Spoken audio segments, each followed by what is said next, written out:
Hey guys, welcome back to our YouTube channel. Perunnal പിറ്റേനായതുകൊണ്ട് എല്ലാവരും ഒപ്പരന്ന് ചായ കുടിക്കുകയാണ്. ചായ കുടിക്കുമ്പോൾ നമ്മൾ പെട്ടെന്നൊരു തീരുമാനം എടുത്തതാണ്, എവിടേക്കെങ്കിലും പോകാമെന്ന് വിചാരിച്ചു.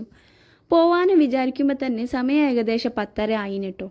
അതുകൊണ്ട് ഞങ്ങൾ പെട്ടെന്ന് പണിയൊക്കെ കഴിച്ചിട്ട് ഞങ്ങൾ ഇറങ്ങിയത് തന്നെ സമയം ഏകദേശം 1:30 ഒക്കെ കഴിഞ്ഞിരുന്നു. നമ്മളൊരു കാറിലും 2 ബൈക്കായിട്ടാണ് ഇറങ്ങിയത്. ഇറങ്ങുമ്പോൾ തന്നെ ഒരു 1:30 ഒക്കെ ആയതുകൊണ്ട് കുറച്ച് വിശപ്പൊക്കെ ഉണ്ടായിരുന്നു. പിന്നെ നമ്മൾ ഫുഡൊന്നും അവിടെ കഴിച്ചിട്ടില്ല കേട്ടോ, വീട്ടിൽ നിന്ന് തിന്നിട്ടില്ല. നമ്മൾ ഫുഡൊക്കെ പാക്ക് ചെയ്തിട്ടാണ് പോണത്.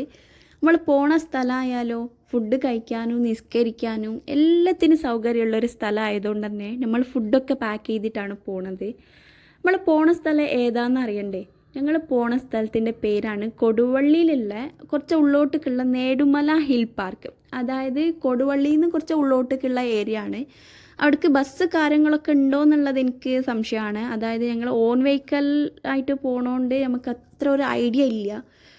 നിങ്ങൾ അവിടേക്ക് പോകാൻ വിചാരിച്ചവർ എന്തായാലും അവിടെ ഒന്ന് അന്വേഷിച്ചിട്ടൊക്കെ പോയാൽ മതി. എൻ്റെ ഒരു കാഴ്ചപ്പാടിൽ അങ്ങനെ ഞാൻ ബസ് കാര്യങ്ങളൊന്നും ഞാൻ ഇതുവരെ കണ്ടിട്ടില്ല. അവിടെ പോയപ്പോൾ ഒന്നും കണ്ടിട്ടില്ല. ഞാൻ ആകെ 2 പ്രാവശ്യം പോയിട്ടുള്ളൂ. എന്നാലും 2 പ്രാവശ്യം ആയാലും ഞാൻ അവിടേക്കുള്ള ബസ്സൊന്നും കണ്ടില്ല. മേ ബി കൊടുവള്ളി വരെ ബസ് ഉണ്ടാവുമെന്ന് തോന്നുന്നുണ്ട്. അതിൻ്റെ ശേഷമുള്ളത് എനിക്കറിയില്ല. ഓൺ വെഹിക്കലായിട്ട് പോണതാണ് കുറച്ച് ബെറ്റർ ഉണ്ടാവാമെന്ന് വിചാരിക്കാം. ഞങ്ങൾ പോണ പാർക്കാകുമ്പോൾ അത്യാവശ്യത്തിന് സ്പേസ് കാര്യങ്ങളൊക്കെ ഉള്ള ഒരു പാർക്കാണ്. കുട്ടികൾക്കൊക്കെ നല്ല ചില്ല് ചെയ്യണ ഒരു പാർക്കാണ്. ഞങ്ങൾ ഫുഡൊക്കെ പാക്കാക്കി പോയതുകൊണ്ട് അവിടെ ടേബിൾ ചെയറൊക്കെ ഉണ്ടായിരുന്നു കേട്ടോ ഫുഡൊക്കെ കഴിക്കാൻ. അതുകൊണ്ട് ഞങ്ങൾ എല്ലാവരും ഒപ്പം ഇരുന്നിട്ട് ഫുഡൊക്കെ കഴിച്ച്. പിന്നെ ഫുഡൊക്കെ കഴിച്ചിട്ട് ഒന്ന് അവിടുത്തെ കാഴ്ചകളൊക്കെ ഒന്ന് കാണാമെന്നൊക്കെ വിചാരിച്ചു. പിന്നെ അപ്പോൾ തന്നെ ഞാൻ പുറത്ത് ഇങ്ങനെ ഇറങ്ങിയിട്ട് എൻട്രി ഫീസും കാര്യങ്ങളൊക്കെ ഞാൻ നിങ്ങൾക്ക് കാണിക്കുകയാണ്. അതായത് എൻട്രി ഫീസ് പറയുമ്പോൾ 50 റുപ്പീസാണ് ഇവിടെ ഉള്ളത്. പിന്നെ അതേപോലെ പല റൈഡിനും പല റേറ്റൊക്കെ ഉണ്ട് കേട്ടോ. എനിക്കത്ര ക്ലിയർ ആയിട്ട് അറിയില്ല. നിങ്ങൾ ബോർഡൊക്കെ കാണുമ്പോൾ ഏകദേശം നിങ്ങൾക്ക് മനസ്സിലാവും. അതായത് ഞാൻ കളിക്കാൻ വേണ്ടി വന്നതല്ല, അത്ര ഒന്നും ശ്രദ്ധിച്ചില്ല. ഇവിടെ വന്നപ്പോൾ പ്ലേസൊക്കെ കണ്ടപ്പോൾ എനിക്ക് തോന്നലാണ് ഒരു വീഡിയോ എടുത്ത് വിടാം, അറിയാത്തവർക്ക് വരാമല്ലോ, അതുകൊണ്ട് ഒരു വീഡിയോ എടുത്തതാണ്. ഇവിടുത്തെ എൻട്രി ഫീസ് 50 റുപ്പീസാണ്. അതേപോലെ പൂളുണ്ട്, സ്വിമ്മിങ് പൂളുണ്ട്. അതായത് ചെറിയ കുട്ടികൾക്കും വലിയവർക്കൊക്കെ കളിക്കാൻ പറ്റിയ പൂളുണ്ട്. അവിടേക്ക് 100 റുപ്പീസാണ്. പിന്നെ അതേപോലെ സിപ്പ് ലൈന് കാര്യങ്ങളൊക്കെ ഉണ്ട്. അതിനൊക്കെ 150 അങ്ങനെ എന്തൊക്കെ സംഭവമുണ്ട്. ഞാൻ ടിക്കറ്റ് എടുക്കാൻ പോയപ്പോഴാണ് മൂപ്പർ എന്നോട് പറഞ്ഞു, നിങ്ങളൊരു ഒന്നായിട്ടുള്ള പാക്ക് എടുത്താൽ മതി. ഫാമിലി പാക്ക് പറഞ്ഞിട്ടൊരു പാക്ക് ഉണ്ട്. അതായത് പെർ ഹെഡ് 300 റുപ്പീസ് വരും. 300 റുപ്പീസ് പറയുമ്പോൾ 6 റൈഡ്സ് ആണ് അതിൽ ഇൻക്ലൂഡ് ആവുക. 6 റൈഡ്സ് പറയുമ്പോൾ സ്വിമ്മിങ് പൂൾ, എൻട്രി ടിക്കറ്റ്, പിന്നെ സിപ്പ് ലൈൻ, അങ്ങനെ ബോട്ടിങ്, അങ്ങനത്തെ എന്തൊക്കെ സംഭവമാണ് അവർ പറഞ്ഞത്. ബോട്ടിങ് പറയുമ്പോൾ വലിയവർക്കല്ല കേട്ടോ, ചെറിയ കുട്ടികൾക്കുള്ള ബോട്ടിങ് കാര്യങ്ങളൊക്കെ ആണ്.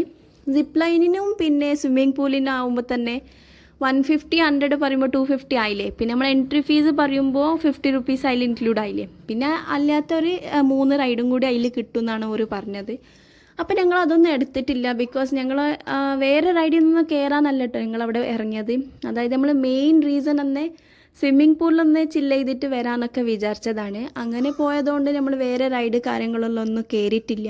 അതിൻ്റെ മുന്നേ നാത്തുൻ്റെ മോളൊന്ന് ചെറിയ റൈഡിലൊക്കെ ഒന്ന് കയറി ചില്ല് ചെയ്തിട്ടൊക്കെ വന്നതാണ്. പിന്നെ നമ്മൾ കുറേ ഫോട്ടോസ് കാര്യങ്ങളൊക്കെ എടുത്തുകൊണ്ടൊക്കെയാണ് പോണത്.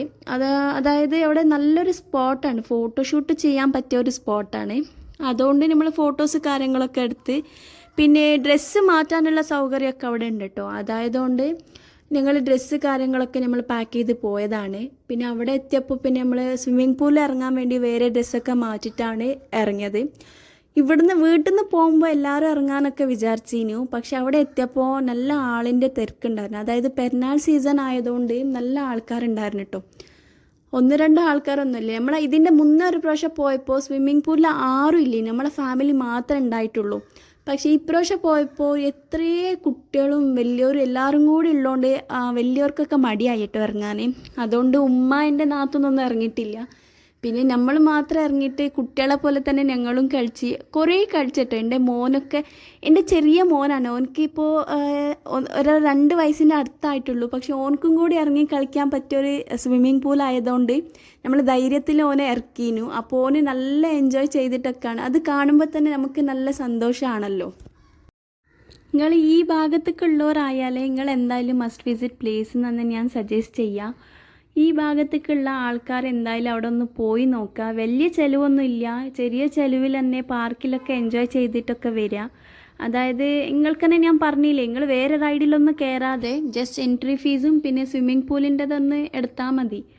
അപ്പോൾ തന്നെ നിങ്ങൾക്ക് ആകെ 150 അല്ലേ വരുള്ളൂ. പിന്നെ നമ്മളെ വെഹിക്കൽ ചാർജ് മാത്രമല്ലേ ഉള്ളൂ. ഭക്ഷണ കാര്യങ്ങളൊക്കെ വീട്ടിൽ നിന്ന് ഉണ്ടാക്കി കൊണ്ടുപോയാൽ മതി. അപ്പോൾ നല്ല എൻജോയ് ചെയ്തിട്ട് വരിക. അത് സമയം പറയുമ്പോൾ രാവിലെ അതായത് morning 9 o'clock to night 9 o'clock വരെ ആണ്. അപ്പോൾ ആ ഒരു സമയം നമുക്ക് നല്ല എൻജോയ് ചെയ്തിട്ട് വരിക. വർദ്ധിയാണെന്ന് എനിക്ക് തോന്നുകയാണ്. എന്തായാലും മസ്റ്റ് വിസിറ്റ് പ്ലേസ് എന്നാണ് ഞാൻ സജസ്റ്റ് ചെയ്യാണ് കേട്ടോ. ബാക്കിയുള്ള വീഡിയോസൊക്കെ നിങ്ങൾ കണ്ടു നോക്കുക, ഒന്ന് സ്കിപ്പ് ചെയ്യണ്ട. അപ്പോൾ തന്നെ ഏകദേശം നിങ്ങൾക്ക് സ്ഥലം എങ്ങനെ ഉണ്ടെന്ന് നിങ്ങൾക്ക് മനസ്സിലാവും. പോകാൻ താല്പര്യമുള്ളവർ എന്തായാലും പോവുകയും ചെയ്യുക. അതേപോലെ എൻ്റെ ചാനൽ സബ്സ്ക്രൈബ് ചെയ്യാനും ലൈക്ക് ചെയ്യാനും ഷെയർ ചെയ്യാനും കമൻറ്റ് ചെയ്യാനും മറക്കാൻ പാടില്ല. Stay tune. ബൈ. ഞങ്ങൾ തിരിച്ചു പോണ കാഴ്ചകളൊക്കെ നിങ്ങൾക്ക് കാണാം.